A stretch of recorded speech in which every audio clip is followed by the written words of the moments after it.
na naman ang nasa kabila. So what will happen?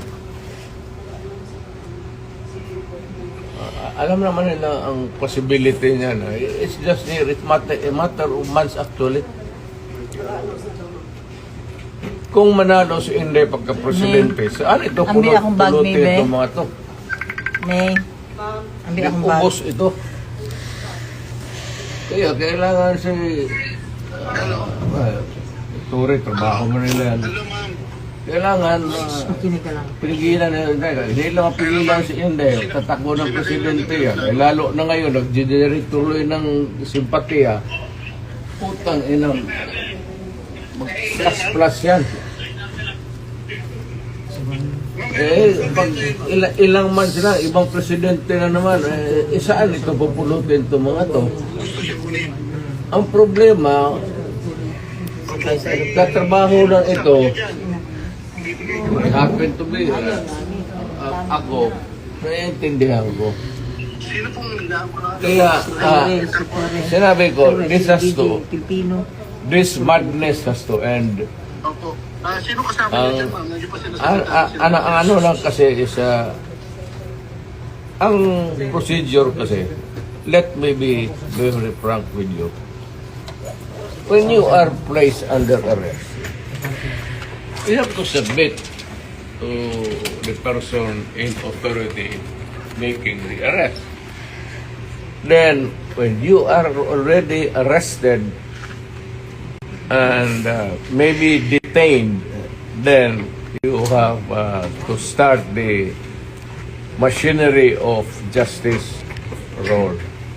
You go to the Supreme Court. Pag hindi, ako, Go to the Supreme dumaan ako sa rap, okay na sa akin. Well, nothing to lose na ako.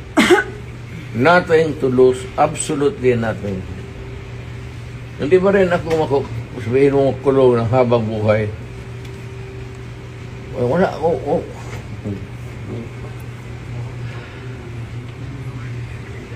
Inciting to sedition. Hindi inciting to sedition. Inciting to sedition. Crime against humanity. ICC. Kalimutan niya ulit. Sa Hague. We are not signatory sa ICC. That's what they're doing now. Hindi ako. Yan ako hindi papayag. I am a Filipino. You are all Filipino citizens.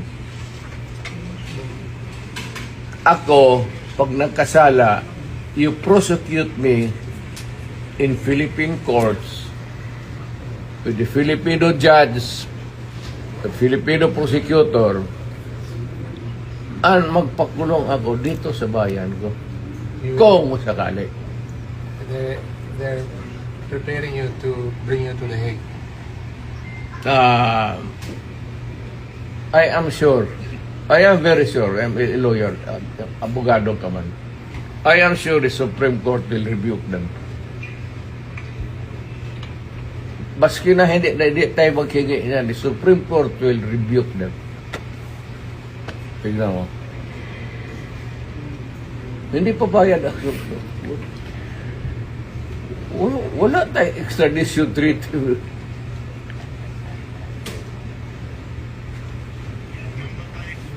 At saka na-withdraw na tayo. Bakit mo ako dadalhin doon sa international body na hindi na tayo bibro? That's a big question. Kaya nga, ano ito sila sa Supreme Court, tignan mo. Whether rightly or wrongly ang decision na mag-withdraw tayo sa ICC, the fact that we are already not a member. So, dapat intindihin ng mga abogado yan, pati sila, they should, ay ko naman, Director, ask them seriously again. Kasi, malapit ka na mag-retire. So, just ask them, sigurado ba kayo dito? Kasi hindi na tayo membro ng ICC.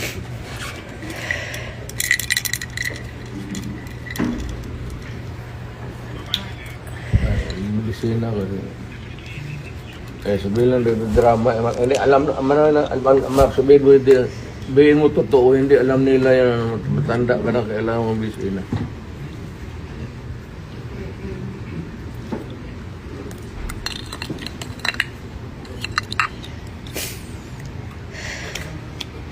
Sabihin mo sa inyo, sabihin mo sa nagdadala ng kaso dito. Sir, tawagan mo sila, sabihin mo. Ano ba to?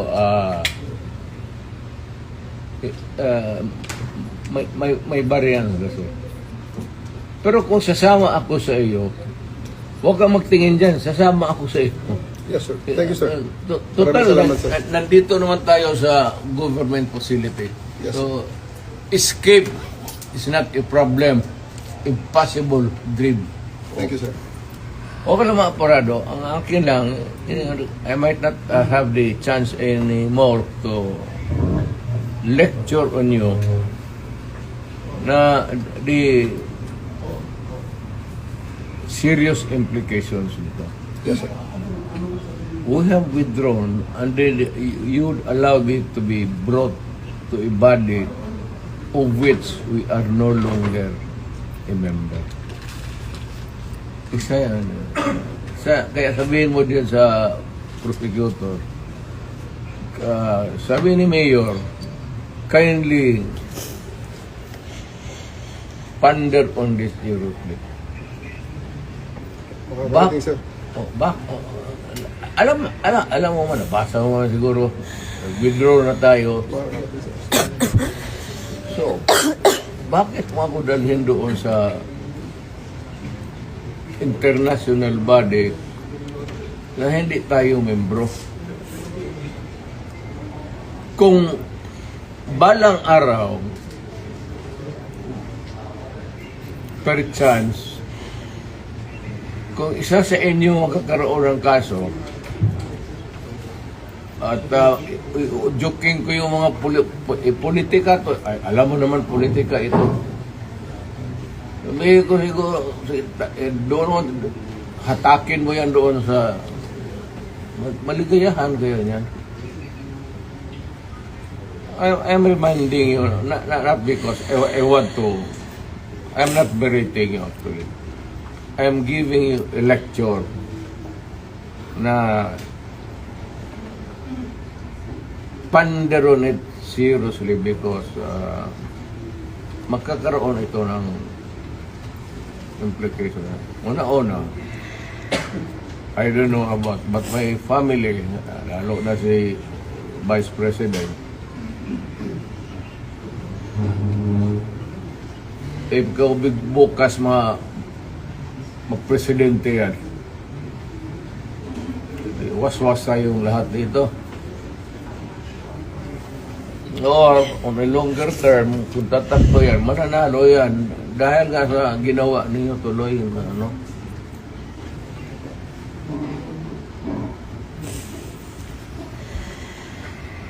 Hindi kasi ako ang nakiusap. Kung ako ang kausap mo kanina sabihin ko sa iyo kutsi mo, dali.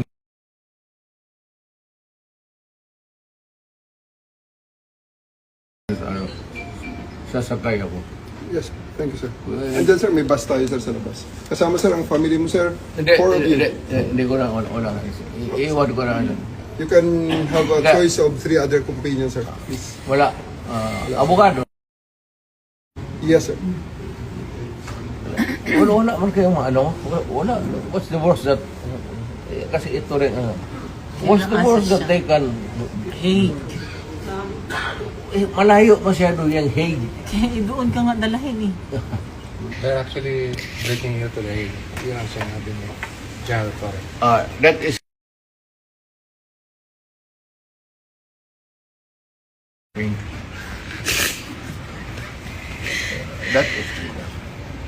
Kidnapping. kidnapping na. Could you just answer that, Mr. President, on the proper forum? Andito naman mga abogado niyo. Okay lang siguro. Kaya nga, but sabihin mo yung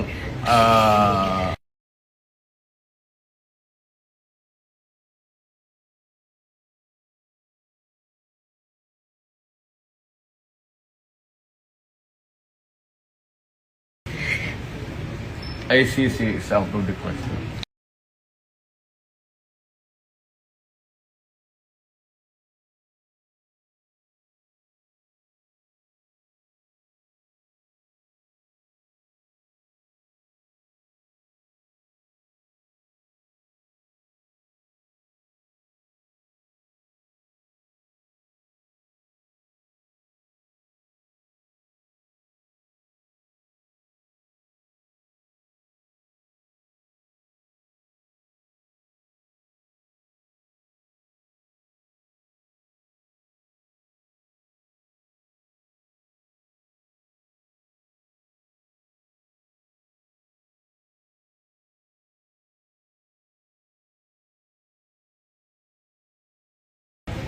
Dito tayo